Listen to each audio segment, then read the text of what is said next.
करने के बाद अब XAMPP होता क्या है? तो XAMPP is basically cross platform, A for Apache, M for MySQL, P for PHP and P for Perl, ठीक है? ये इसके वो होती है फुल फॉर्म। तो आपको मैं वैसे दिखा देती हूँ लिखकर साइड में, बाद में यही आपके साथ मैं शेयर कर दूँगी। तो XAMPP is basically cross platform Apache.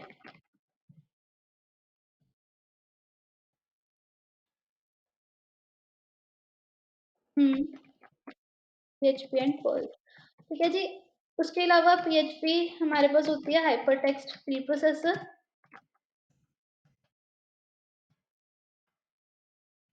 और इसका काम क्या है, ये बेसिकली सर्वर साइड के साथ कनेक्शन प्रोवाइड करती है, डेटाबेस के साथ जो है हमारा कनेक्शन प्रोवाइड करती है।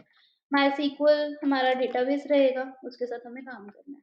अब XAMPP करता क्या है, तो अगर देखो हम नॉर्मली बात करें, आपने नोड में भी प्रोजेक्ट बनाया, आप मोंगोस जो होता है उसका कम्युनिटी सर्वर अलग डाउनलोड करते हो, मोंगोडीबी अलग डाउनलोड करते हो, उसके बाद एक्सप्रेस सर्वर अलग डाउनलोड करते हो, प्रोजेक्ट आपका अलग बनता है ना? पर यूजिंग XAMPP आपको ये चारों चीज़ें इकट्ठी मिल जाती है। XAMPP में अपाचे, मायसीक्वल, पीएचपी, पर्ल सब कुछ इकट्ठा पड़ा हुआ है, ठीक है? इसलिए हम XAMPP डाउनलोड करते हैं। बिना XAMPP के अगर काम करोगे तो अपाचे अलग डाउनलोड करना पड़ेगा, सीक्वल अलग डाउनलोड करना पड़ेगा, पीएचपी अलग डाउनलोड करना पड़ेगा। ठीक है जी? तो हमने XAMPP के साथ काम करना है। अब देखो XAMPP में आप करोगे क्या, XAMPP में जब आप आओगे, जहाँ पे भी आपने अपना XAMPP का फ़ोल्डर रखा है, मेरा ई में पड़ा है, XAMPP में जाना, XAMPP में नीचे आना, यहाँ पे आपको ना 3 ऑप्शन मिलेंगे, XAMPP स्टार्ट, XAMPP स्टॉप और XAMPP कंट्रोल का। आपने XAMPP कंट्रोल पे डबल क्लिक करना है एंड यहाँ से आपने सबसे पहले अपना XAMPP स्टार्ट करना है। XAMPP स्टार्ट करने का मतलब क्या है, इसमें आप 2 चीज़ें स्टार्ट करोगे, सबसे पहला क्या पड़ा हुआ है, अपाचे। अपाचे क्या होता है? अपाचे होता है सर्वर ऑफ पीएचपी। ठीक है? सर्वर है पीएचपी का, जैसे एक्सप्रेस सर्वर होता था नोड का, ठीक है? उसके साथ अगर आपने डाटाबेस के साथ काम करना है, तो आपको मायसीक्वल भी स्टार्ट करना पड़ेगा, नीचे ही मिल जाएगा, ठीक है? तो ये हमने दोनों चीज़ें स्टार्ट कर लेनी है। पीआईडी एंड पोर्ट्स आपके आ जाएँगे कि इस पोर्ट पे ये चीज़ रन कर रही है, एक बार अगर स्टार्ट हो गया, तो आपका XAMPP बस इतना किया स्टार्ट हो जाएगा। अगला काम क्या करना है, यहाँ पे आपको ना XAMPP के अंदर एक फ़ोल्डर मिलता है htdocs का, ठीक है? ये पड़ा होता है फ़ोल्डर htdocs। इसके अंदर ही आपने अपने प्रोजेक्ट्स बनाने हैं। जो भी पीएचपी का प्रोजेक्ट बनाना है, वो सारा का सारा आपने htdocs के अंदर बनाना है। तो हमें इतना तो पता ही है कि हमने फ़ोल्डर वाइज़ काम करना है। तो मैंने क्या किया, मैंने एक उपकरण के नाम का फ़ोल्डर बना लिया यहाँ पे और इसके अंदर ही हम जो है अपना काम करेंगे। तो सिंपल वीएस कोड ओपन किया कमांड प्रॉम्प्ट पे जाकर एंड ये मेरे पास मेरा वीएस कोड आ गया उपकरण वाले फ़ोल्डर में। एक न्यू फ़ाइल बनाई, फ़ाइल को अब जब सेव करना है तो ऑब्वियसली एक्सटेंशन क्या आएगी, डॉट पीएचपी। तो मैंने एक बेसिक डॉट पीएचपी की बना ली फ़ाइल। तो ये पीएचपी की मेरी फ़ाइल बन गई। अब देखो पीएचपी में आप एचटीएमएल का कोड साथ-साथ में कर सकते हो। ये पीएचपी की कमी है कि पीएचपी में ना स्ट्रक्चर नहीं है। वहीं पे पीएचपी का कोड है, वहीं पे एचटीएमएल का कोड चल रहा होता है, स्ट्रक्चर नहीं मिलता।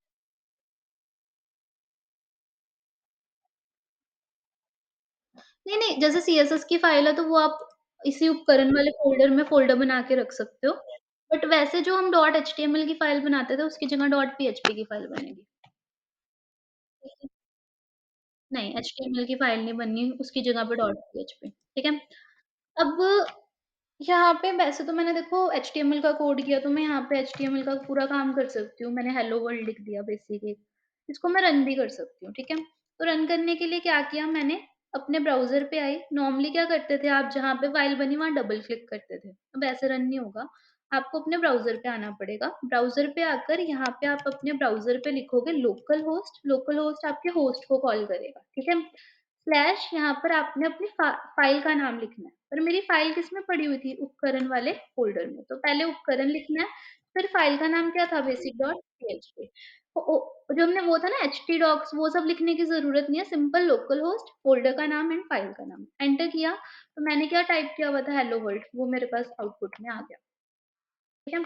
सो ये हमारा एक बेसिक रन करने का हो गया। रन करने के लिए हमने सिंपल जाकर लिखना होता है अपने ब्राउज़र पे लोकलहोस्ट स्लैश फ़ोल्डर नेम अगर कोई बनाया है, slash file dot PHP.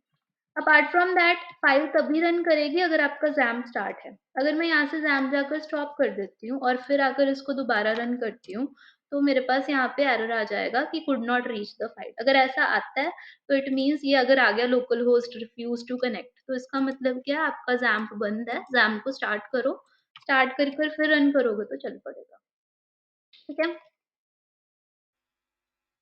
Then अगली चीज़, अब पीएचपी का काम क्या है? पीएचपी का काम है बेसिकली सर्वर के साथ कनेक्शन देना, डेटाबेस के साथ काम करना and all of that stuff. तो हम पीएचपी इंटीग्रेट कैसे करें? अभी तो पूरा कोड यहाँ पे एचटीएमएल का चल रहा है, मुझे पीएचपी इंटीग्रेट करनी है। हमें पता है अगर हमें जावास्क्रिप्ट इंटीग्रेट करनी होती है तो हम स्क्रिप्ट लगाते थे। ऐसे पीएचपी इंटीग्रेट करनी है तो यहाँ पे पीएचपी इंटीग्रेट करने के लिए इस तरीके से हम सिंबल लगाते हैं। सिंबल क्या है? Angular bracket, question mark, PHP और खत्म करने के लिए हम लगाते हैं क्वेश्चन मार्क और एंगुलर ब्रैकेट। आप एचटीएमएल के कोड के अंदर इस तरीके से पीएचपी स्टार्ट कर सकते हो, ठीक है? ये हमारी पीएचपी स्टार्ट होगी, this is starting, this is ending. अब पीएचपी में हम बहुत सारी चीज़ें कर सकते हैं, जैसे वेरिएबल बना सकते हैं, स्ट्रिंग को स्टोर करके रख सकते हैं, अरे बना सकते हैं, सारे काम हम पीएचपी में कर सकते हैं। हुँ, कुछ नहीं होता ऐसा, ऐसा कुछ नहीं होता, वेरिएबल होता है। हाँ, वो जेएस में होता है। अब पीएचपी में वेरिएबल कैसे बनाना है? तो पीएचपी में वेरिएबल बनाना बड़ा सिंपल है। सिंपल डॉलर का साइन लगाना है। जैसे यहाँ पे डॉलर लगाया, डॉलर डिनोट करता है वेरिएबल को। और जो भी वेरिएबल का नाम लिखना है, वो आप बना दो। जैसे मैंने डॉलर वाई बना दिया, ये मेरा एक वेरिएबल है और इसमें आप नंबर, स्ट्रिंग कुछ भी स्टोर कर सकते हो। तो स्ट्रिंग हमें पता है डबल कोट से बनती है। मैंने डबल कोट लगाया और मैंने लेट्स से आपका नेम स्टोर कर दिया उपकरण, ठीक है? तो डॉलर वाई में उपकरण स्टोर हो गया। अब याद रखना पीएचपी की हर लाइन के बाद सेमीकोलन लगाना ज़रूरी है। अगर आप नहीं लगाओगे तो एरर आ जाएगा। तो मैंने डॉलर वाई उपकरण लिखा, डन यहाँ तक। अब ऑब्वियसली जो भी मैंने डॉलर वाई में लिखा है मैं चाहती हूँ प्रिंट होकर आ जाए। तो जब हमें प्रिंट करना है, अब जैसे जावास्क्रिप्ट में होता था कंसोल डॉट लॉग, यहाँ पे प्रिंट करने के लिए हम यूज़ करते हैं इको। ठीक है, किसको इको करवाना है हमको? हमको इको करवाना है डॉलर वाई को। फिर से इसके एंड में क्या लगा दिया? सेमीकोलन। सेव किया, चेक करते हैं तो देखो उपकरण प्रिंट होकर आ गया हेलो वर्ल्ड के साथ। ठीक है? सो वेरिएबल बनाने के लिए हम यूज़ करते हैं डॉलर, साथ में हमने दे दिया कुछ नेम। स्ट्रिंग वही सेम डबल कोट से बनती है, एंड में लगता है एक सेमीकोलन हमेशा। अगर मैं ये सेमीकोलन हटा देती हूँ, सेव करती हूँ, तो एरर आ जाएगा। ये सिंटैक्स एरर है। यहाँ पे लाइन नंबर 12 पे एरर बोल रहा है, बट ऑब्वियसली एरर जो है वो लाइन 11 पे है, क्योंकि 11 पे सेमीकोलन नहीं लगा। ठीक है? तो इस तरीके से आपका जो है वेरिएबल बन जाता है। यहाँ तक देख लो, क्लियर है? ठीक है? इको हमारा प्रिंट करने के लिए यूज़ होता है। अपार्ट फ्रॉम दैट हमारे पास ऑप्शन आता है। अब जैसे मैंने डबल कोट बनाया, मैंने इको करवाया डॉलर वाई। मैं चाहती हूँ यहाँ पे क्या हुआ, वाई आ भी गया, सिंपल उपकरण लिखा हुआ आ गया। मैं चाहती हूँ उपकरण हाइलाइट होकर आए। तो हमें पता है एचटीएमएल में हाइलाइट करने के लिए हमारे पास एक टैग होता था, मार्क टैग, वो भी हम लगा सकते हैं। कैसे लगाया? मैंने, अब देखो एचटीएमएल का टैग है, अगर मैं सीधा यहाँ पे मार्क टैग लगाती हूँ, मैं क्या कर रही हूँ, मैं पीएचपी के अंदर एक टैग लगा रही हूँ। ये पॉसिबल नहीं है क्योंकि पीएचपी में टैग्स नहीं लगते। तो टैग आप बाहर लगा सकते हो। पीएचपी के बाहर आकर लगाया, क्या लिखा मैंने? मार्क टैग लिखा और मार्क टैग को मैंने कर दिया क्लोज़। अब यहाँ पे मुझे चाहिए जो भी y में पड़ा वो प्रिंट होकर आ जाए। तो y में जो चीज़ है, y क्या है? y तो पीएचपी का पार्ट है, डॉलर $y है, एक वेरिएबल है। तो आप टैग के अंदर भी पीएचपी स्टार्ट कर सकते हो। इस तरीके से मैंने टैग के अंदर पीएचपी स्टार्ट की। प्रिंट करने के लिए क्या यूज़ करते हैं? इको। क्या प्रिंट करवाना है? Dollar Y. तो मैंने लिखा पीएचपी स्टार्ट, पीएचपी क्लोज़, बीच में लिख दिया इको डॉलर वाई। सेव किया, चेक करते हैं, तो उपकरण हमारा हाइलाइट होकर आ गया। इसी तरीके से मैं चाहती तो मैं यहाँ पे, मान लो मैंने बोला कि मुझे इसी लाइन में करना है, मुझे अलग से नहीं करना। मैं चाहती हूँ इसी लाइन में मेरा हाइलाइट होकर या बोल्ड होकर आ जाए। तो आप क्या कर सकते हो, याद करो जावास्क्रिप्ट में हम टैग्स को डबल कोट से भी लगा सकते थे। बिल्कुल वैसे पीएचपी में भी आप डबल कोट के साथ टैग लगा सकते हो। मैंने कहा एक हेडिंग टैग है, उसको स्ट्रिंग बना दिया मैंने। तो एज़ अ स्ट्रिंग आप पीएचपी में टैग लग रख सकते हो और हेडिंग को हमने क्लोज़ कर दिया। बीच में क्या इको करना था मुझे? Dollar Y. तो मैंने डॉलर वाई को कर दिया इको, सेव किया, उपकरण देखो हमारे पास बोल्ड होकर आ गया। तो ये तो बेसिक चीज़ें हैं कि जैसे इको बीच में भी लिख सकते हो, अलग से भी लिख सकते हो। एक क्वेश्चन इंटरव्यू में पूछा जा सकता है, जैसे नॉर्मली जावास्क्रिप्ट में क्या होता है, आप डबल कोट लगा लो या आप सिंगल कोट लगा लो, कोई फ़र्क नहीं पड़ता, ठीक है? मेरे से भी पूछा गया था, मैंने कहीं इंटरव्यू दिया था कि डबल कोट और सिंगल कोट के बीच में क्या डिफरेंस है पीएचपी के अंदर। तो यहाँ पे जो आपका डबल कोट होता है, वो क्या कर रहा है, देखो यहाँ पे मैंने वेरिएबल पास किया डबल कोट के अंदर, तो वो वेरिएबल की वैल्यू दे रहा है, ठीक है? y की वैल्यू आई मेरे पास, उपकरण आ गया। अब यहीं पे अगर मैंने सिंगल कोट पास किया होता, तो यहाँ पे आप देख सकते हो कलर स्ट्रिंग के साथ मैच हो रहा है, आउटपुट में भी क्या प्रिंट होके आ गई मेरी, जो एक्चुअल वैल्यू थी वो नहीं आई, उसकी जगह पे जो वेरिएबल था वो आ गया प्रिंट होकर। तो डबल कोट और सिंगल कोट में ये डिफरेंस है कि डबल कोट जो है वो वेरिएबल की वैल्यू प्रिंट करेगा, सिंगल कोट जो है वो हमारे पास क्या करता है, प्रॉपर जो भी स्ट्रिंग होती है, स्ट्रिंग बना देता है वेरिएबल को। समझ आ गई बात यहाँ तक?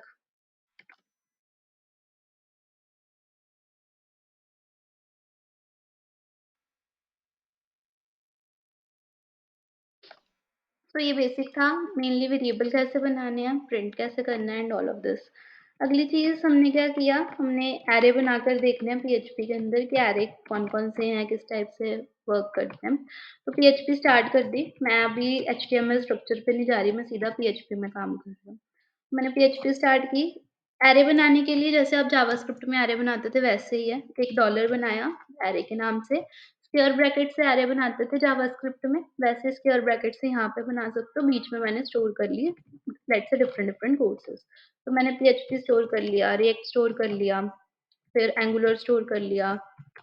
ऐसे ही मैंने यहाँ पे नोड स्टोर कर लिया। ये मेरे हो गए डिफरेंट डिफरेंट कोर्सेज़।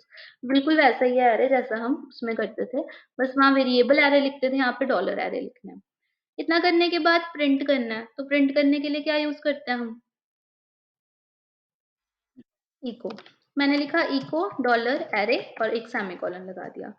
सेव किया, रन करना है फ़ाइल को, तो अब फ़ाइल का नाम यहाँ पे array.php, तो मैंने यहाँ पर आकर भी सेम चीज़ लिख दी array.php। एंटर किया, मेरे पास आ गया एरर। कहता है array टू स्ट्रिंग कन्वर्जन कहाँ पर हो रही है? लाइन नंबर 3 पर हो रही है। तो लाइन नंबर 3 पे मैंने लिखा था इको डॉलर एरे। अब ये एरर क्यों आया? तो याद रखना है जो इको होता है, इको स्ट्रिंग को प्रिंट करने के लिए यूज़ होता है, ठीक है? इको हमेशा स्ट्रिंग को प्रिंट कर देगा।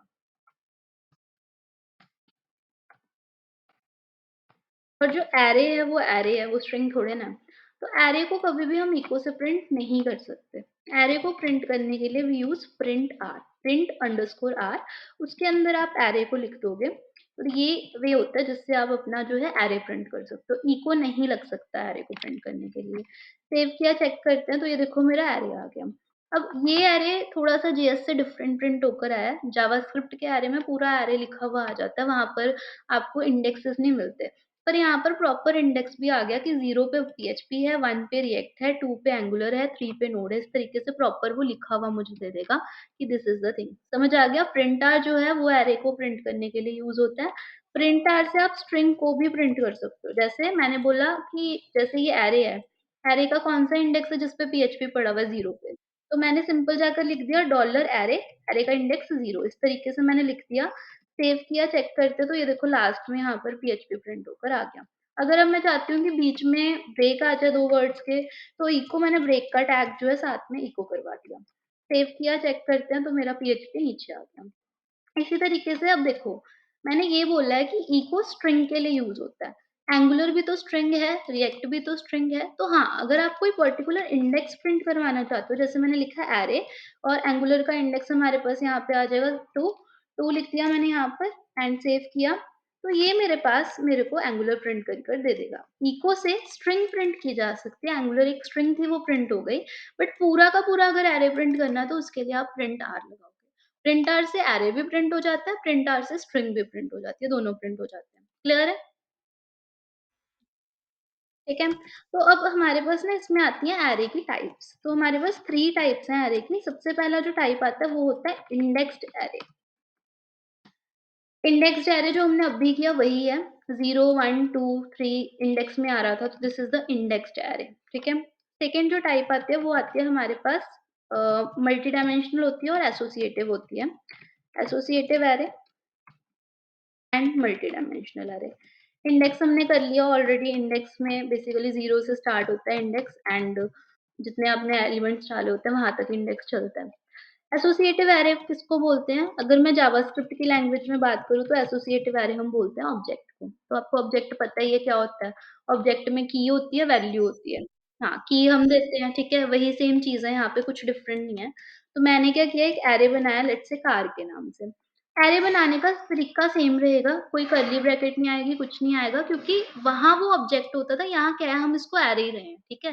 बट एरे के अंदर की वैल्यू पेयर जाएँगी। तो जैसे मैंने बोला कार है तो मैंने उसकी एक की बना दी नेम और नेम में मैंने मान लो यहाँ पर दे दिया उसको थार। हाँ, वो जावास्क्रिप्ट में होता है, पीएचपी में नहीं होता। पीएचपी में सभी एरे स्क्वेयर ब्रैकेट से ही स्टार्ट होते हैं। ठीक है? तो मैंने नेम दे दिया थार, लेट्स से मैंने बोला कलर और बस यही चीज़ है, की बनानी है, कलर की हो गई मेरी, साथ में मैंने इस तरीके से एरो और एंगुलर ब्रैकेट का साइन लगाना है, जैसे यहाँ पे आ रहा था, ये देखो। 0 इंडेक्स था, फिर ये आया हमारे पास अ, हमारा question mark and arrow, then फिर पीएचपी, फिर 1, फिर वही equal to and arrow, then फिर 2 इक्वल टू एंड एरो, इस तरीके से हमने बनाया। तो कलर में मैंने यहाँ पे लेट्स से दे दिया ब्लैक। फिर कॉमा, फिर अगली की बना दी, लेट्स से प्राइस बना दिया। प्राइस फिर से ऐसे ही एरो का साइन बनाया और लेट्स से 20 लाख मैंने प्राइस लिख दिया। तो ये मेरे पास मेरा बन गया एसोसिएटिव एरे। जो इंडेक्स्ड एरे था उसमें बस आपने कीज़ अपनी वैल्यू बतानी थी, एसोसिएटिव में की वैल्यू बतानी है। जावास्क्रिप्ट में आप इस तरीके से वो लगाते थे कॉलम, बट यहाँ पे आप इस तरीके से एरो का साइन बनाओगे। तो ये आपका एसोसिएटिव एरे बन गया। अब सेम चीज़ प्रिंट करने के लिए हम यूज़ करते हैं प्रिंट आर। मैंने प्रिंट आर लिखा और डॉलर का आर को करवा दिया प्रिंट।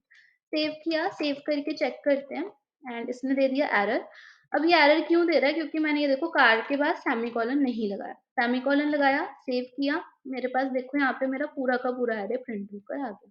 बीच में मैं चाहती हूँ थोड़ी-सी ब्रेक आ जाए, तो ब्रेक लगाना है या एचआर टैग लगाना है, कुछ भी लगाना है आप इस तरीके से स्ट्रिंग में पास कर सकते हो। एचआर लगा दिया, अलग एरे मेरा प्रिंट होकर आ गया।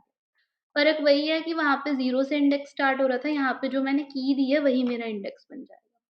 अब अगली चीज़, अब लेट्स से मुझे ब्लैक प्रिंट करना है, तो ब्लैक की क्या है यहाँ पे कलर, तो मुझे ब्लैक प्रिंट करने के लिए यहाँ पे लिखना पड़ेगा इको डॉलर कार और कार में मेरी की क्या थी कलर, ये लिखा, सेव किया, चेक करते हैं ब्लैक प्रिंट होकर आ गया। सिमिलरली अगर मुझे थार प्रिंट करना है तो थार की क्या है यहाँ पे नेम, तो मैंने यहाँ पर जाकर लिखा इको डॉलर कार और कार की थी मेरे पास नेम, मैंने वो सेव कर दिया यहाँ पे, चेक करें तो थार भी प्रिंट होकर आ गया। क्लियर है? ठीक है? यहाँ तक?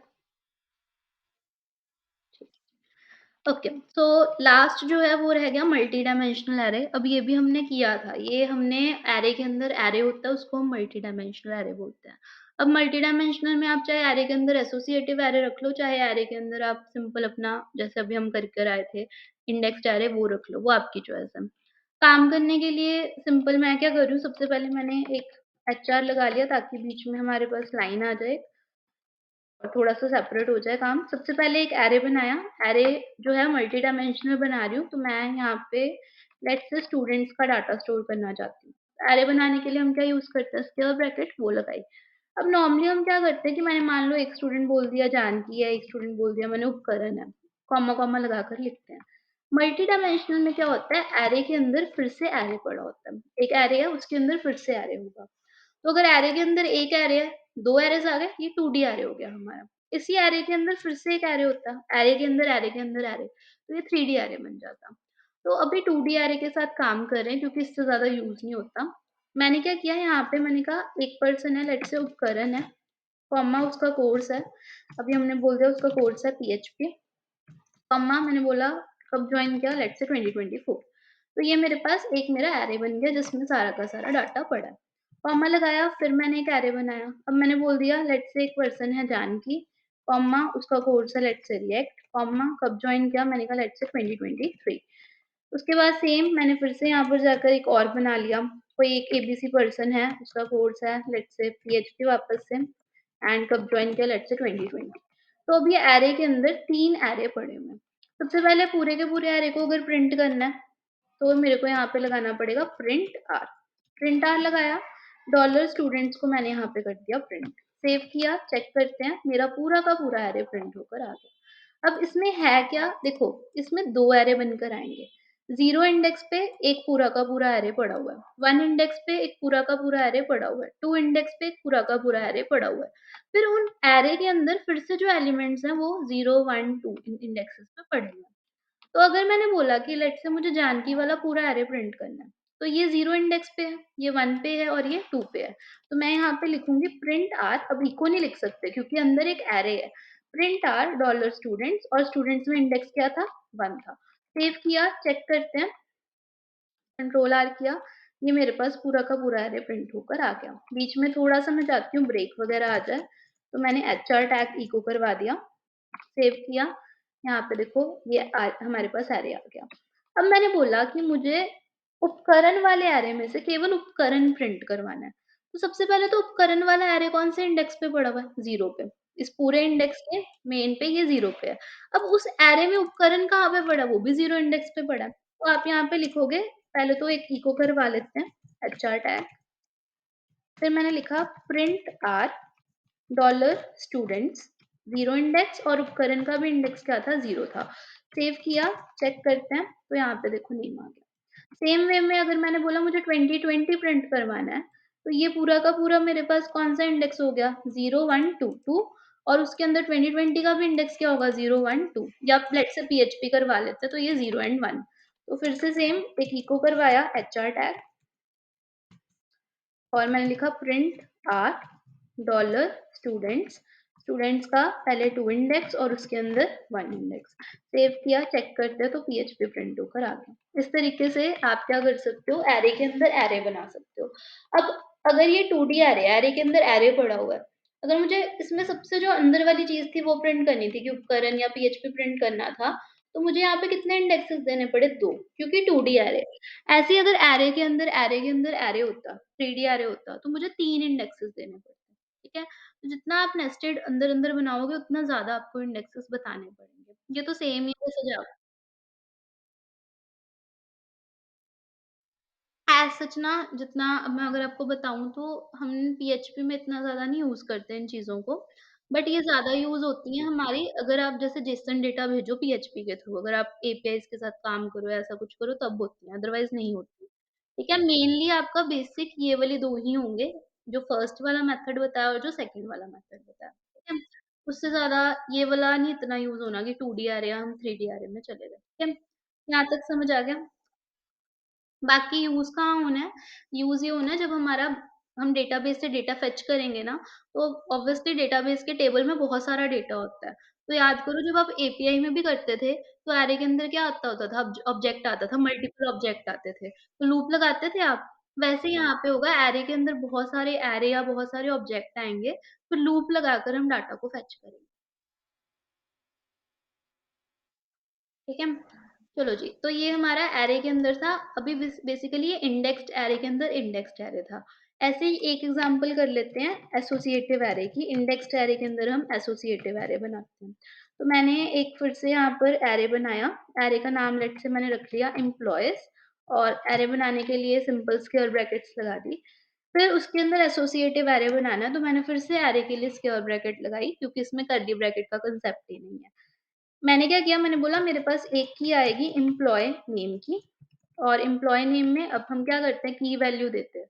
तो एम्प्लॉयी नेम उसमें value they the, let's say मैंने यहाँ पे दे दिया नीलम, कॉमा मैंने बोला उसके साथ आएगा उसका डिपार्टमेंट, तो मैंने बोल दिया उसका डिपार्टमेंट हो गया हमारे पास वेब का, कॉमा मैंने बोल दिया उसका डेज़िग्नेशन, तो मैंने कहा डेज़िग्नेशन उसका होगा हमारे पास let's say full stack developer का। तो ये हमारे पास एक हमारा एरे है, एरे के अंदर फर्दर एक एसोसिएटिव एरे पड़ा हुआ है। देन फिर मैंने यहाँ पे सेम एक और ऑब्जेक्ट बना लिया, एसोसिएटिव एरे बना लिया। इसमें मैंने मान लो फिर से एक value they the, let's say यहाँ दे दिया आरती एंड मैंने डिपार्टमेंट बोल दिया ऐप और यहाँ पे मैंने बोल दिया एंड्रॉयड।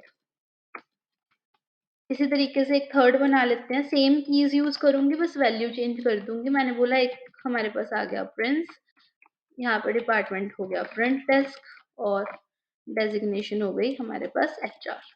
इस तरीके से मैंने 3 बना लिए।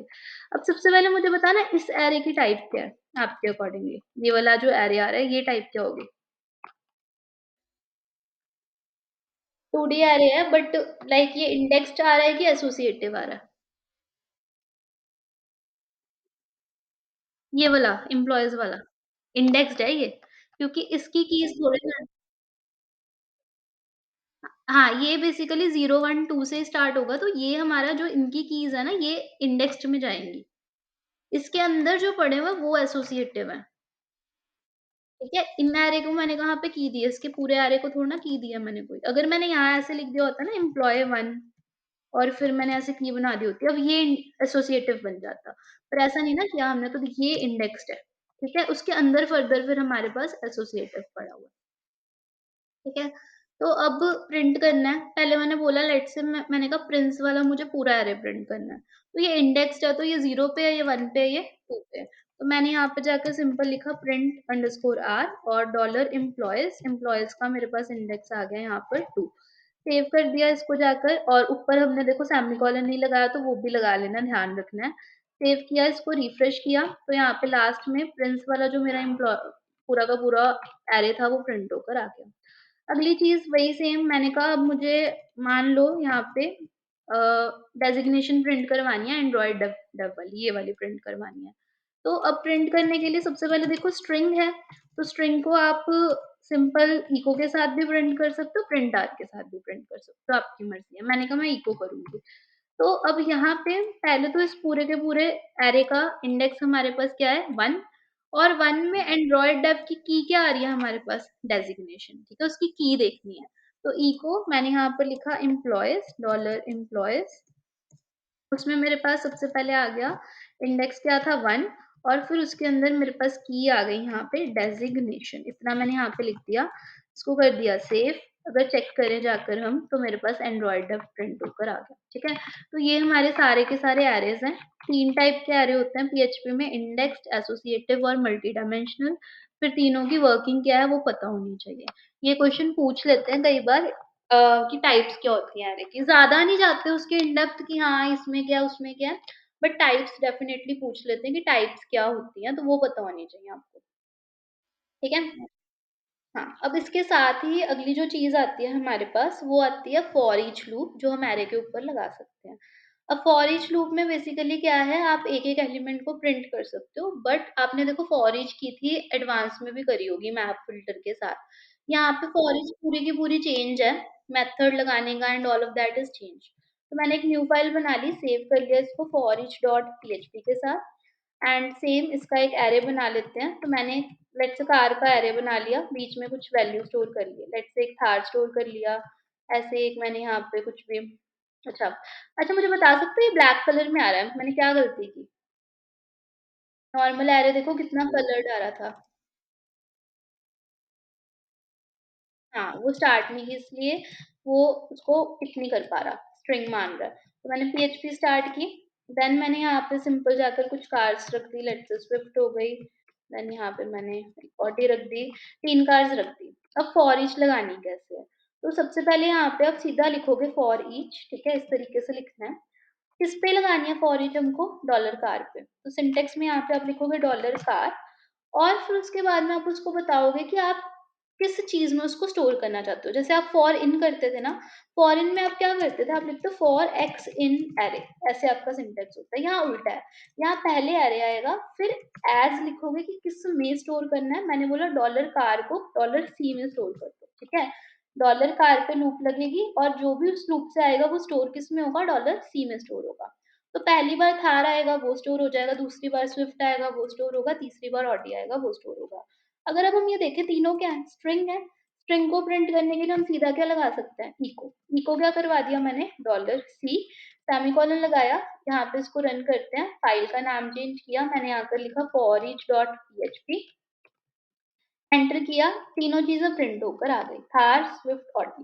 पर अब ये तीनों चीज़ें बहुत इकट्ठी आई हैं, मैं चाहती हूँ कि साथ में थोड़ी-सी स्पेस आए।